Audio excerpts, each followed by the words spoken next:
ইয়া নাফসি বলে চিল্লাতে থাকবে, সেই কঠিন সময়ের মালিক আল্লাহ সুবহানাহু ওয়া তাআলা, মালিক ইয়াউমিদ্দিন, কিয়ামত দিবসের মালিক, শেষ সময়ের মালিক। তিনি একমাত্র বিচারক, তিনি ছাড়া সেই দিন আর কোনো বিচারক থাকবে না। তাই আমরা বলি, মালিক ইয়াউমিদ্দিন, তুমি কিয়ামত দিবসের মালিক, হে আমার রব। ইয়াকা না'বুদু ওয়া ইয়াকা নাস্তাঈন, আমরা শুধু তোমারই ইবাদত করি এবং তোমারই কাছে সাহায্য প্রার্থনা করি। শুধু তোমার ইবাদত করি, যখন আমাদের প্রয়োজন হয় তোমার কাছেই সাহায্য প্রার্থনা করি। আমরা আর কারো কাছে চাই না, আমরা আর কারো কাছে চাই না। তোমারই ইবাদত করি, তোমারই কাছে সাহায্য প্রার্থনা করি।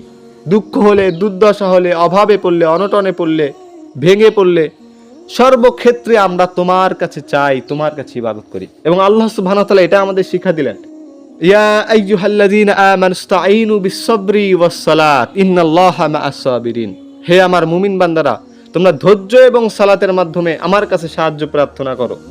ধৈর্য এবং সালাতের মাধ্যমে আমার কাছে সাহায্য প্রার্থনা করো। এবং সূরা ফাতিহা আমরা একই কথা বলতেছি, হে আল্লাহ, আমরা তোমারই ইবাদত করি এবং তোমারই কাছে সাহায্য প্রার্থনা করি। তাই সম্মানিত হাজিরিন, এই বিষয়গুলোকে বুঝতে হবে, এগুলোকে না বুঝলে হবে না।